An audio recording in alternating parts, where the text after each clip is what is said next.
Welcome everyone, my name is Mustafa, otherwise known as Chris, and welcome to some more Crysis 3. Today I've got a match of Team Deathmatch for you. I played this a couple of days ago, but I was going to use the footage for a commentary, but I decided I wanted to do live instead of a post-com, but obviously I might as well just use the footage now.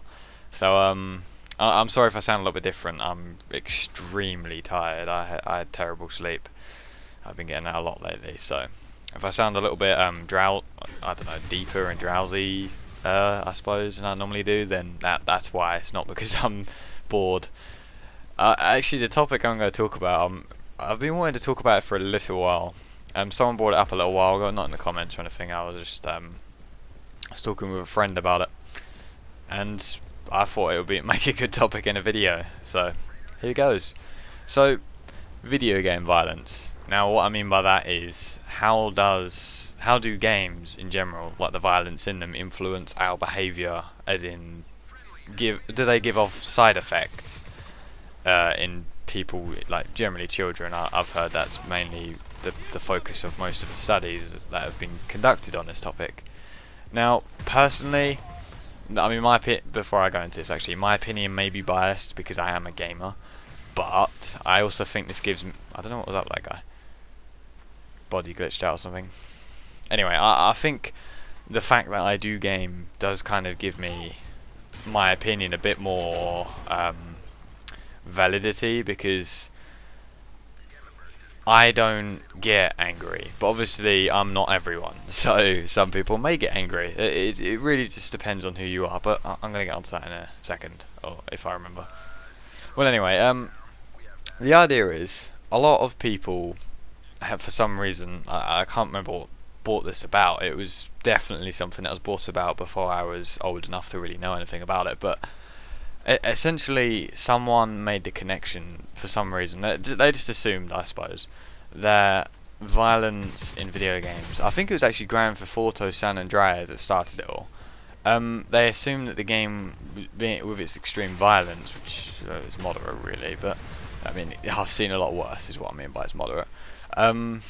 The violence in the game, a lot of people assume that links with violence that occurs in real life. For example, there was a slight rise in teenagers and children committing crimes or something around that time, and people instantly assumed that it was something to do with video games, or at least that was an assumption that came around that time. And since then, it's never really quite been the same. People seem to assume that games are not what they really are. They seem to assume that they're just silly things that people play, and they're just things there that just allow people to just do, they're just violent and silly and very boyish. At least that's the way I interpret people's opinions on games. But in general, I find that people who are making these opinions have never played or have very little experience playing games. I mean, I play games a lot. Now, my view on games is very different. See, Crysis, it's a shooter, fair play. Okay, it's a shooter. Okay, we understand that. But it's not some silly, violent game. It requires a lot of thinking. You have to think about tactics. You have to think about when you to kill. It actually engages you in, and it's not just about the multiplayer.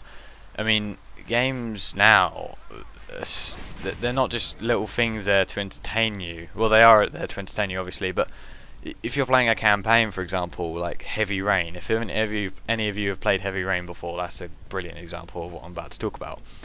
But a lot of games now are not about just violence and just general silliness and killing people. They're about an immersive story that involves you generally you play as the protagonist of a story, a protagonist being the main character in which the story revolves around, and you just have characters within that story who are your friends, your enemies, people who influence your decisions. You play how you want to, generally. It depends on the type of game you're playing, obviously, but and that's how it is. They involve you, where unlike a movie, unlike a book, they involve you. You are the character. You're not just watching this story. Well, you are kind of watching a story unfold, but in a very different way to what movies do it. And because of not many people view it like that. I mean, there are a lot of games I've played in the past which are nothing. They're just stories. They're very good stories. Don't get me wrong, like Deus Ex, for example, Heavy Rain, Metal Gear Solid. Things along those lines are very interesting, fun, in very deep stories, and that's what makes them a good game. And also the combat and stuff like that obviously adds to it. But the main basis of those types of games is the story. And a lot of people seem to forget this. They seem to just assume games are just violent, just silly, things that kids play. And they're not. There is so much more than that now. I mean, look at Tomb Raider that just came out. That was an awesome game. I haven't even played it, and I know how awesome it is already. I've played Tomb Raider as a child, but from what I've heard, this beats it, tops it completely. And that's what I mean. But people who watch the trailers for that probably think, oh, another violent video game. But yeah, fair enough, it is a little bit violent, but it's not going to suddenly influence everyone to suddenly want to dress up as a female in hot pants and a tight vest and get a bow and run around with their friends in the woods killing each other. It does not work like that. And I think people seem to forget this point, mainly because without being stereotypical, I just see it on TV so much. These mothers come on, they're like, my children have been acting in this way and blah blah blah. Shut up. And that's pretty much what I'm thinking. I'm just like, look, your child is acting in this way because unlike a lot of people, you're not taking responsibility for your parenting. You're supposed to, you need to help your child. You can't just say, oh, he's being violent, let's blame it on his video games. And too many people do that, and a lot of you may be agreeing with me right now. Some of you are probably just thinking, well, that's a bit unfair. It's not. It is the complete truth. Okay, so there is one form of violence that can be caused by video games. One behaviour, one characteristic which I have seen firsthand and experienced firsthand. It's a very commonly known thing known as frustration. Now, the cool thing about frustration is it didn't come around with video games. It came around before video games. It's been around since the dawn of mankind. We get frustrated when we can't meet targets. We get frustrated when our car won't start when we're trying to get to work. Frustration, and we also get frustrated when we lose a game on Crysis 3. At the end of the day, frustration is a normal human characteristic, and that is the only form of anger that I have ever really experienced when I've seen stuff on the internet about games and when things I've experienced myself about games. And generally it's just a case of, I'm losing, God's sake, and you might punch me there. That's as bad as it gets. You never do it to other people, and it's completely healthy. Otherwise you're going to just bottle up the stress and get high blood pressure and stuff like that. But that is not something directly linked to video games. I've never heard of it before. And generally you get over it within about 45 seconds. Before you know it, you're in another match or a lobby or whatever, and you're playing the game and having fun again. It's really a short-term thing. Now, there are benefits of playing games. Now, these are proven benefits, so don't you try and debunk me in the comments. Right, benefit 1.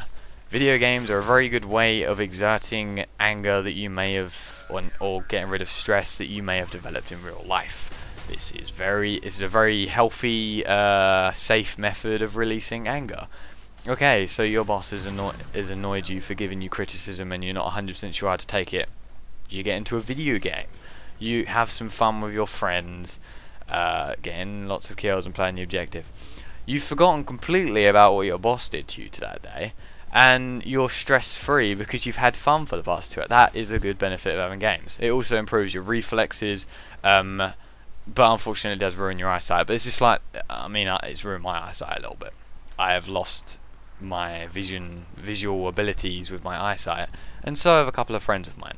It's not something that I'm only experiencing. So there are, obviously there's pros and cons of video games, but this is off of the video game violence topic.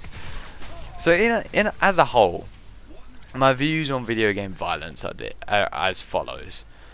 I do not believe that video games are the main cause or even in any way related to half of the stuff that happens in many of the countries around the world where teenagers have systematically killed many of their classmates or just people around them through lots of different reasons. Look, a lot of people have different psychological issues, and sometimes that leads them to do things like that.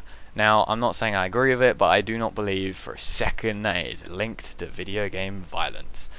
In no way is it linked to this, and I'm not just saying that as a gamer, because there are lots of different types of games that I play. Not all of them are violent, but it's just silly. Not all kids play games at the end of the day, and if you can't just say that for every shooting in the world, it must have been the kids, you know, playing those violent video games of theirs. God, those kids, what they're gonna do? It's silly. And it's probably not going to end anytime soon. It goes on. It's been going on for too long now, and I just hope that one day people come to their senses and just like, yeah, what are we thinking? It's probably linked to a couple of like small episodes of violence, like the German kid online, for example, who smashed up his keyboard after getting frustrated with a game. Okay, that's violence, but I don't think that has to do with the violence in the video game. That's frustration, which I've already spoken about. Well, anyway, I hope you agree or agree to disagree with anything I've said today. I hope you found it interesting to a point, I suppose. Well, anyway, like and comment with anything, you know, like the video if you enjoyed it, comment with your thoughts and opinions and all that, and subscribe for more. Catch you guys later. Have a nice day.